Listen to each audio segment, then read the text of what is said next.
저희가 먹을 때에 예수께서 떡을 가지사 축복하시고 떼어 제자들을 주시며 가라사대 받아 먹으라 이것이 내 몸이니라 하시고 또 잔을 가지사 차례하시고 저희에게 주시며 가라사대 너희가 다 이것을 마시라 이것은 죄사함을 얻게 하려고 많은 사람을 위하여 흘리는 바 나의 피 곧 언약의 피니라.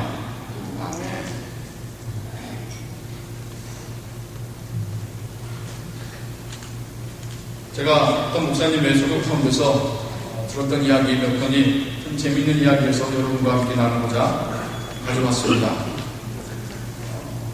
동막 있는 연세도 지긋한 교장 선생님 부부가 이혼 법정에까지 오셨더랍니다. 왜 이혼하려 하시는지, 연세가 그렇게 되시고 또 사회적인 지위가 또 있으신 분들이 도대체 왜 이혼하시려는지, 그 이유는 양변기 뚜껑이었습니다. 아내 되시는 분은 볼일 보고 난다면은 양변기 뚜껑을 덮어놔야 된다. 남편 되시는 분은 열어놔야 된다. 어차피 다시 쓸 건데 괜히 손에 더러운 거 묻히지 않게 열어놔야 된다. 이거 가지고 20년간 싸우시다가 드디어 화목이혼을 생각하시기까지 되었다고 합니다. 또 다른 이야기도 있죠. 여러분, 치약을 밑에서부터 짜는 게 맞습니까? 가운데서부터 짜는 게 맞습니까? 어떻게 짜든 치약이 나오기만 하면 되는 거겠죠. 정말 이런 일도 있었답니다. 치약을 밑에서 짜는 것이 맞는지, 중간에서 짜는 게 맞는지 싸우기까지 했다는데요. 그래서 어떤 분이 명쾌한 답을 해놨습니다. 치약을 2개 쓰면 됩니다. 중간에서 짜는 사람은 계속 그것만 갖고 짜게끔 하고, 밑에서부터 짜는 게 속 시원하신 분은 또 다른 치약을 쓰시면 됩니다. 라고 명쾌한 대답을 내놓았다고 합니다. 그 이야기가 또 생각나네요. 좀 전에 제가 양변기 이야기했죠. 뚜껑 이야기했죠. 이 교장 선생님 부부가 무엇이 옳은가를 알기 위해서 심지어 인터넷으로 양변기를 처음에 누가 발명했는가를 가지고 검색해 봤답니다. 물어보려고요. 당신은 양변기 뚜껑을 덮어놓으라고 만들어 놓은 겁니까? 열어놓으라고 만들어 놓은 겁니까? 또 이런 일도 있었대요. 어떤 부부가 남편은 어릴 때부터 가난한 집안에서 자라다 보니까 감자를 구워서 소금에 찍어 먹었답니다. 아내 되시는 분은 좀 여유가 있었나 보죠. 감자를 설탕에 찍어 먹었답니다. 결혼하셔서 감자를 삶아서 찍어 먹으려고 하는데 아내가 계속 설탕을 내놓는 거예요. 남편이 화가 나가지고 당신은 유부가 집안에 자라서 설탕 찍어 먹는지 모르겠는데 우리 집안은 감자는 소금에 찍어 먹는 거야. 이 이야기를 가지고 또 이렇게 틱틱 싸우다가 제 3자에게 찾아갔더니 그분은 하시는 말씀이 나는 된장에 찍어 먹는데요. 또 하나 실제로 있었던, 이곳 교회에서 있었던 일입니다. 교회가 아주 그냥 부흥이 되고 수가 늘어나서 교회를 이제 질축하면서 교회 카펫도 다시 이제 새롭게 깔게 되었답니다. 그때까지만 해도 온 교인이 한마음이 돼서 우리 교회가 부흥하는구나, 우리가 한마음으로 교회를 부흥시키고 열심히 주님의 교회 되어보자 했던 그들이 한 가지의 결정적인 사건으로 두 패가 나눠지더니 결국엔 교회가 쪼개졌답니다. 뭐 때문에 싸웠는지 아십니까? 카페 색깔 때문에 싸웠답니다. 이쪽 진영은 주님의 피를 상징하는 빨간색으로 깔아야 된다.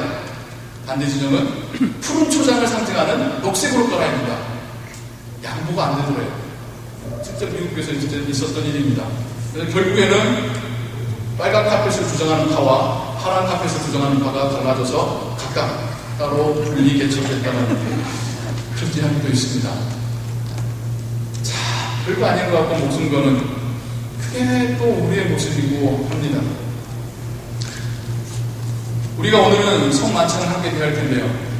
성찬식에 대해서 이렇게 비본질적인 것 때문에 아직까지도 논쟁이 되고 사람들이 박터지게 싸우는 것까지 이야기가 있습니다. 여러분, 우리가 성찬식 때 무엇과 무엇을 먹죠? 네. 너무 쉬운 질문이라서 당황하시는 것 같아요. 빵과 포도주를 마시죠. 어떤 걸 먼저 먹어야 됩니까? 네, 빵. 혹시 같이 먹으면 큰일 나니까?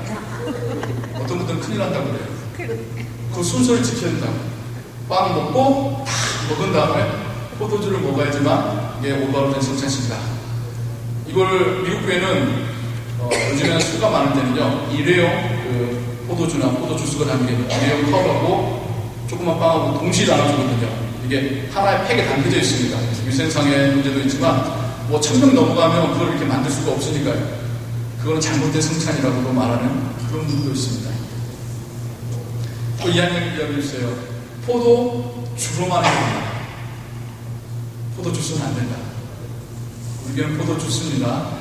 아쉬워하시는 분이 있을 수 있습니다만은 우리에게는 이유가 있어요. 우리는 이제 입교한 중고등부부터 성찬에 참여하도록 허락해서 그들이 함께 성찬에 참여하게 합니다. 만 20세가 되지 않은 성인이 되지 않은 아이들도 성찬에 참여하기 위해서는 우리가 포도주가 아닌 주님의 붉은 피를 상징하는 포도주스로 성례를 진례하고 있습니다. 여러분, 성찬에 참여한 빵은 발효가 된 빵이 될까요? 발효가 되지 않은 빵이 될까요? 실제로 예수님께서 사셨던 그때에 드셨던 빵은 6월절 그 식사빵은 발효되지 않은 빵입니다. 그래서 맛없는 빵이에요. 예전에 저 어릴 때만 해도 한국교회는 카스테라로 성찬식 빵을 했습니다. 얼마나 달달하고 맛있는지요. 그때는 저는 어려서 포도주를 마셨거든요. 그래서 성찬식을 기다렸던 그런 기억도 납니다. 요즘에는 어떤 말까지 있냐면 한국 사람은 백설기로 해야 된다. 누룩 있는 빵이면 어떻고, 카스테라는 어땠고, 누룩 없는 빵이면 어땠고, 백설기는 어떻습니까? 그거 가지고 싸우는 겁니까? 또 이런 논쟁도 있습니다. 누가 성찬식에 참여할 수 있는가? 한국의 교회는 굉장히 스트릭트합니다. 세례 받은, 당회 허락을 받은 이만 성찬에 참여할 수 있습니다. 그런데요, 여러분 한번 생각해 보십시오. 예수님께서 제자들에게 빵을 나눠주실 때에 그런 제한이 있었습니까? 그냥 나눠주신 거예요.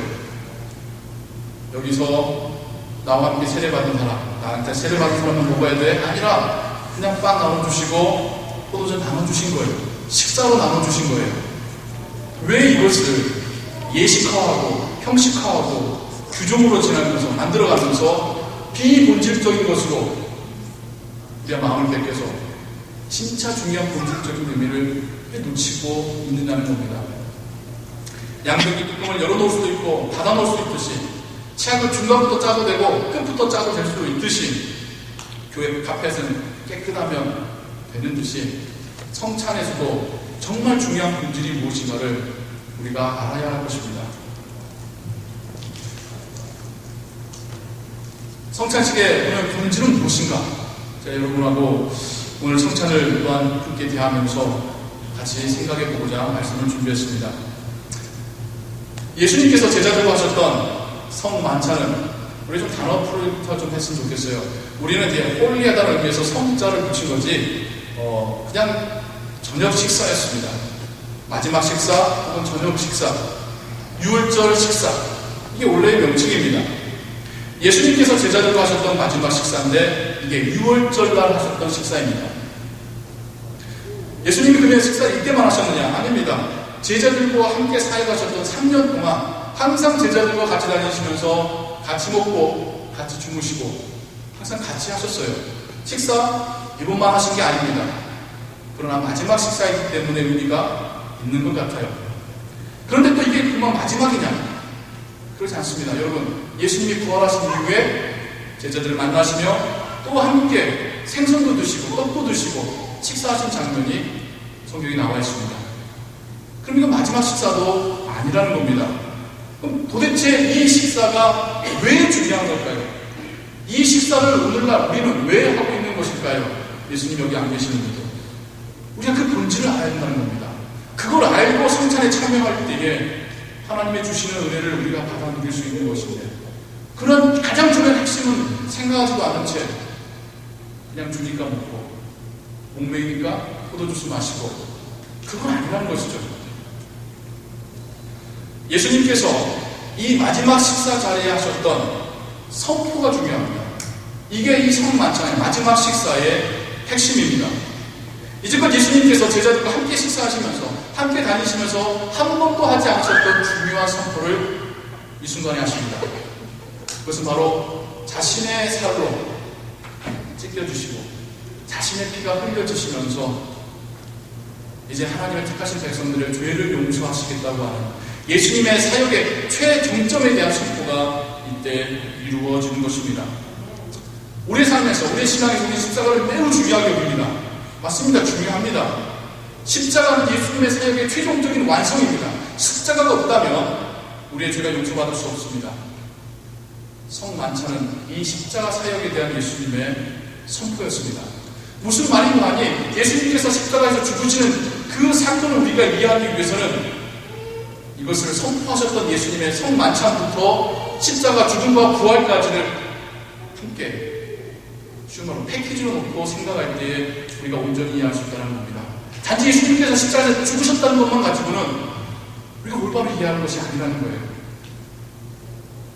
여러분, 예수님께서 마지막 식사 자리에서 당신이 어떻게, 왜 죽을 것인가에 대해서 말씀하지 않으셨다고 한다면 예수님의 죽음에 대해서 제자들은 이해하지 못했을 것입니다. 이렇게 이해할 수 있죠. 당시의 권력가들한테 인포해서 미움받아서 억울하게 죽었다. 정치적인 어떠한 꿈을, 독립을 꿈꾸셨었는데 로마 군병들에게 먼저 체포돼서 반역죄로 죽임 당하셨다. 이러한 그냥 정치적인 이유, 사회적인 이유, 혹은 운명 이야기, 실수 이야기, 잘못 이야기, 이런 걸로 예수님의 죽음이 변질될 거리가 있습니다. 제자들마저도 오해하실 수 있는 상황이었습니다. 하지만 예수님께서는 당신이 왜 죽어야 하는지를 그 마지막 식사 자리에서 선포하신 분, 그 선포를 십자가 죽음으로 이루심으로 인하여서 제자들뿐만 아니라 우리까지도 예수님의 죽음에 대하여 온전하게 이해하고 있는 것입니다. 그러면서 예수님께서 제자들을 알고 이해하고 기억하게 하는 방법을 사용하시죠. 두고두고 예수님께서 선포하셨던 그 말씀, 그걸 기억하게 하시려고 식탁 위에 있는 것들을 사용하십니다. 먼저 빵을 들어 올립니다. 마치 모세가 구리뱀을 지팡이에 달아 올리듯이 예수님도 빵을 들어 올립니다. 마치 당신께서 십자가에서 달려서 세워질 것처럼 그 모습을 상징하며 빵을 들어 올리며 그 빵을 찢습니다. 그리고 그 빵을 나눠주죠. 네가 먹어라. 너희들이 받아 먹어라. 내 몸이 이렇게 찢어지고, 하지만 그 은혜가, 그 효력이 너희들에게 주어질 것이다. 다음엔 예수님께서 포도주잔을 들어 올리십니다. 그 붉은 포도주를 보여주시면서 나의 피가 이렇게 흘려질 것이다. 흘려지는 나의 피가 너희들의 죄를 사해 줄 것이다. 여러분 생각해 보십시오. 제자들은 눈으로 빵이 찢어진 걸 보았습니다. 그 눈으로 붉은 포도잔이 자기에게 주어진 걸 보았습니다. 그뿐만 아니라 예수께서 선포하신 걸 귀로 들었습니다. 뿐만 아니라 자기 직접 받아 먹어봤습니다. 이렇게까지 하는 예수님께서 부임하셨을 때에 비로소 제자들은 그 후에 예수님께서 십자가에서 죽음당하셨을 때에 이것이 정치적으로 힘이 없어서 당시 권력가들에게 미움을 사서 성경에서 잘못 해서 그래서 죽으신 것이 아니라 우리의 죄를 씻으시려고 이미 계획하셨고 준비하셨던 죽음이라는 사실을 깨닫게 되는 것입니다. 예수님은 제자들에게 이 마지막 식사를, 그 식사의 선포를 기억하며 행하라고 명령하셨습니다. 그래서 매번 이 예수님의 그 식사하셨을 때 하셨던 그 선포를 다시 한번 반복하면서 예수님의 죽음은 나를 위한 죽음이라는 것을 되새기고 감사하는 것, 이것이 성찬식의 가장 중요한 본질입니다.